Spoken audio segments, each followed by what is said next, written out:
Assalamualaikum warahmatullahi wabarakatuh. Saya Raden Bagus Muhammad Sabtul Fikriansyah, NIM 110221011. Sini saya akan mereview film dari Joko Anwar, sutradara terkenal, yaitu film berjudul Siksa Kubur yang dirilis di bioskop pada tanggal 11 April 2024 di Indonesia. Joko Anwar adalah sutradara terkenal lah, mempunyai banyak film-film horor yang tentunya plotnya susah ditebak. Dan film Siksa Kubur ini sendiri adalah film yang bergenre horor psikologis yang tidak begitu banyak menghadirkan karakter setan yang keluar pada filmnya, tetapi banyak jumpscare dan alur yang bikin mind blowing lah.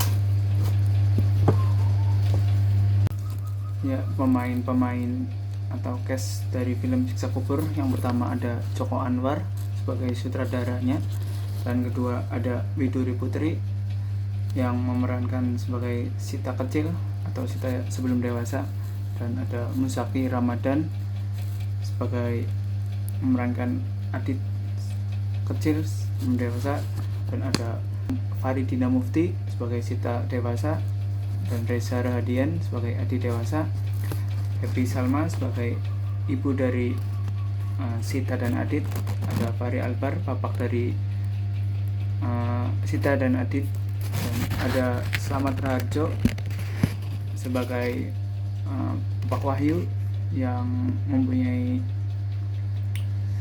pondok pesantren, dan ada Afrian Arisandi sebagai tersangka bom bunuh diri yang ada di sebelah toko roti dari keluarga Sita dan Adit. Ya, ini bukti kalau saya sudah menonton Siksa Kubur pada tanggal 15 April 2024.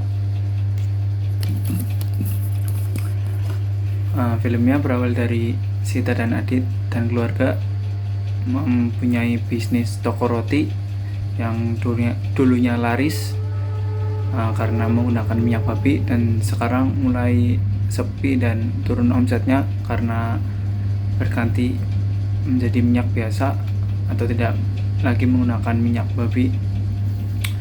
Dan sudah ada saingan di sebelahnya, toko roti franchise dari luar negeri yang membuat diskon besar-besaran waktu grand opening, dan Sita dan Adit dan keluarganya merasa iri lah, karena franchise kan uangnya sangat cepat untuk dikelola dan dari luar negeri juga.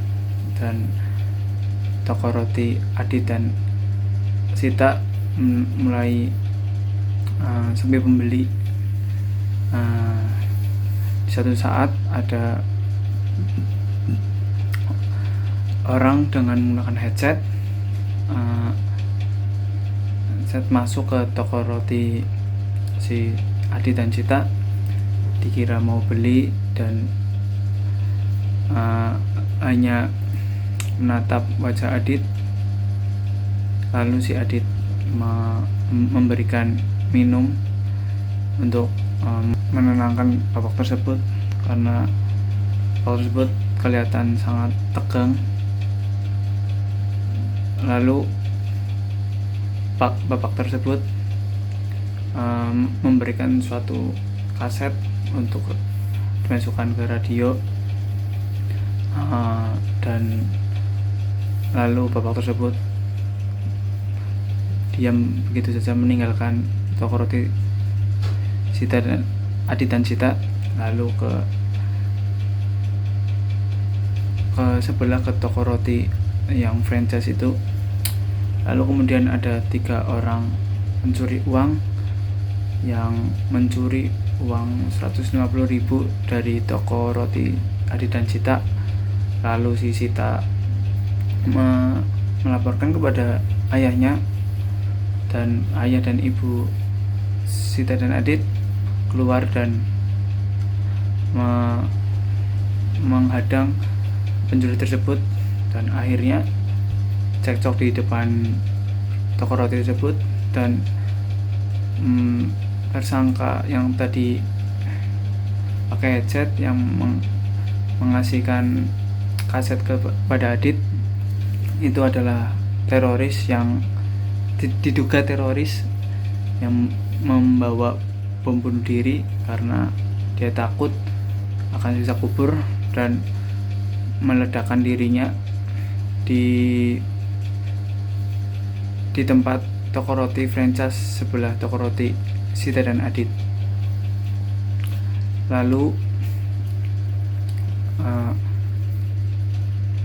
bapak dan ibu Adit dan Sita meninggal. Bapak ibu Adit Sita meninggal, dan Adit dan Sita hanya bengong dibawa ke kantor polisi untuk dimintai keterangan. Lalu Sita balik ke rumah dan menyetel rekaman kaset tersebut, dan Sita bertanya-tanya ini teriakan apa. Lalu keluar berita karena adanya dugaan teroris, dan kaset tersebut berisi siksa kubur, cerita siksa kubur. Lalu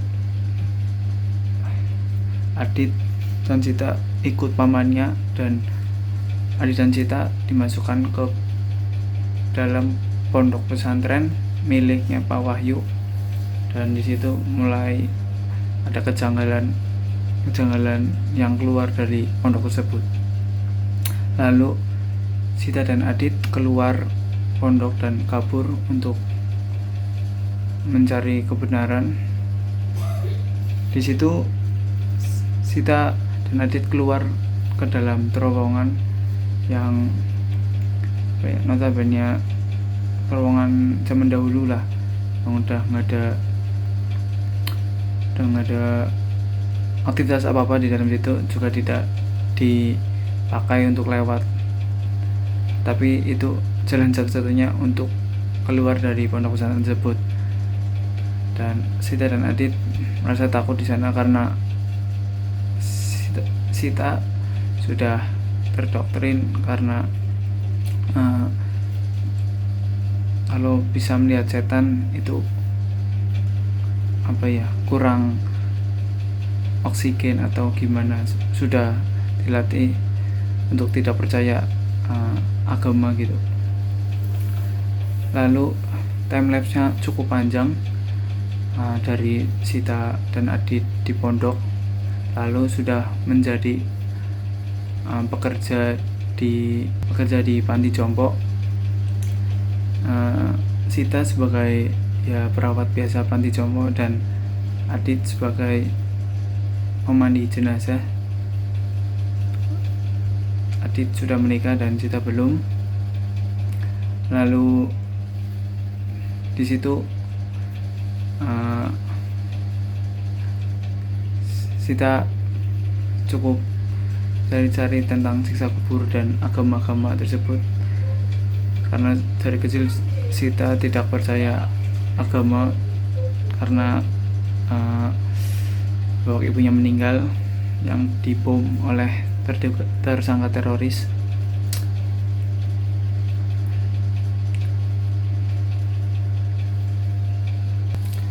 Di panti jompo tersebut bertemu dengan Bapak Wahyu yang mempunyai pondok pesantren yang diduga banyak problem, banyak kejanggalan.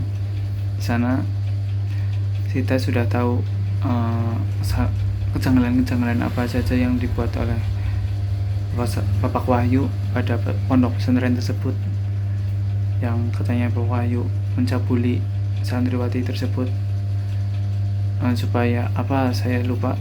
Dan Sita merasa dendam, yang pada akhirnya Sita mau melihat Bapak Wahyu meninggal dan disiksa di dalam kubur. Lalu waktu Bapak Wahyu meninggal tersebut, malamnya Sita dan Adit melakukan percobaan untuk ikut masuk ke dalam liang lahat dari Bapak Wahyu dan membawa sebuah handcam untuk di video, dan ada bukti karena adanya siksa kubur. Lalu di hari pertama tidak ada siksa kubur yang terekam dilihat oleh kamera, dan pada hari berikutnya atau hari berikutnya Sita mulai mencoba masuk sendiri tanpa ngomong Adit atau tanpa bantuan Adit, dan Sita di situ sangat menyesal karena benar-benar ke kubur dan masuk dalam siksa kubur, ikut lihat dalam siksa kubur Bapak Wahyu. Dan ini singkatnya ya. Dan waktu siksa tersebut, si Sita mulai menyesal dan percaya adanya agama dan adanya siksa kubur tersebut, dan